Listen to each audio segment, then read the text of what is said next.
Assalomu alaykum hammaga. Bizda Nexia Sons Euro, Sons Hybrid. Xo'p, bunda bo'lib turgan muammo. Xo'p, emulyatorimiz gazga benzinga chak-chak ketib o'ynab qo'yadi har birda. Impulsini ikkita qilindi. Hamma qiladigan ish ikkita qilindi. Xo'p, bu tarafga impulsni bobinadan chiquvchiga emas, kiruvchiga ham olindi. Respiratор dachka ham qo'yib ko'rildi. Shunda ham muammosi hal bo'lmadi. Qo'yilgan narsalar o'zimizda hamma yo'q borligi uchun egasiga og'ir ham tushgani yo'q. Bobina qo'yib ko'rildi. Muammo umuman bartaraf bo'lmadi. Kaneval sababchi bo'ladi aslan polni sistemada impuls yo'qolishiga bobinada.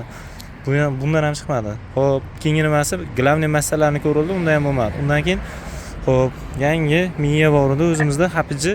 Xo'p, u narsani qo'yib ko'rdigan bo'lmadi. Keyingi nimasi? Programma urib ko'rildi. Programmasi ozgina eski ekan. Programma qilindi. Ular programmadan keyin ham shunaqa narsa bo'ldi. Oxirgi nimasi? Xo'p, bitta mikro relay bilan hal qildik. Xo'p, bunda 5 soniya to'ki 5 soniya massasi yo'qolmay turadi. Xo'p, aslamni bobinadagi impuls yo'qolyapti turadi. Shuni hisobiga emulyator gazga benzinga chaqir-chuqur qilib o'ynayapti turadi. Hozir biz shunaqangi yechim qilib berdikki, xo'p, oxirgi nimasi? Xo'p, raspinovkasini tushuntirib ketaman. Oldin bitta ko'rsatamiz. Xo'p. Mashinani o'tatamiz. Benzinga o'tadi, gazga o'tdi. Xo'p, endi impulsni ushab tur.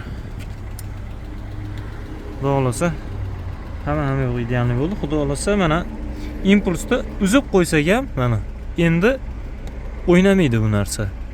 Impulssiz ham impuls umuman kelmay qolsa ham bitta o'tab gazga o'tib bo'lgandan keyin impuls kelmay qolsa ham o'zini o'zi ta'minlab turadi. Xo'p, bu narsani raspinovkasini tushuntirib ketaman. Bu kamdan kam vaziyatda bo'ladigan kasal biz rosa oqtarildi. Kabellarni ko'rildi, hamma yo'qlar, kabellar montajlari bo'lgan, hamma yo'qlari chotki. Xo'p, raspinovkasini tushuntirib ketaman. Xo'p, emulятordagi relay va tashqaridagi relay.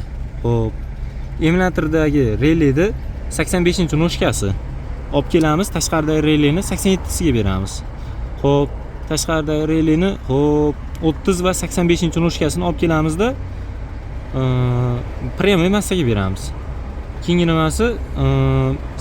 Emulyatorning ichidagi relayni 87sini olib kelamizda tashqaridagi relayni 86-noshkasiga beramiz. Shunda sirkulyatsiya bo'lib turadi. Xo'p, postoyan ushab turadi. Bunga postoyan benzinga o'tab, gazga o'tib bo'lgandan keyin gazga o'tishi bilan sirazi mikro relayga, ichkaridagi relayga chiplarsiz, platadagi tranzistorlarsiz o'zini o'zi xo'p impuls jo'natib turadi. Impuls hisobida jo'natib turadi-da. Mana impulsiz ham bemalol turaveradi. Kimgadir manfaatli bo'lgan bo'lsa, biz xursandmiz, foydalansalaring bo'ladi. Anchagina ishimizni bitta mikro relayning o'zida hal bo'ldi. Ungacha qilinmagan ish qolmadi. Mana benzinga olamiz.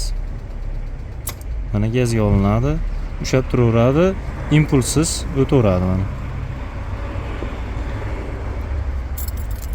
Impulsiz ushab turadi to'g'ri. Benzindan gazga o'tgani, lekin impuls kerak bo'ladi. Обязательно impuls kerak bo'ladi. Impuls kabel nomga o'ralib turgan bo'lsa ham shunaqa bo'lardi. Impuls kabelda ikkita ham qilindi, hamma narsa qilindi. Xudo xolasa mashina bitdi. Programmalargacha yangiladik. i92 ga va metanga moslangan programma yozildi. Hamma yo'qlar idealniy bo'ldi.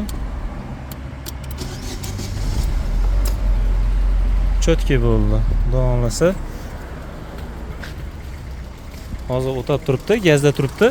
Impuls kabelni mana uzib tashlasak ham endi turaveradi. Bu narsa faqatgina boshida benzindan gazga o'tkazgani kerak bo'ladi, xolos.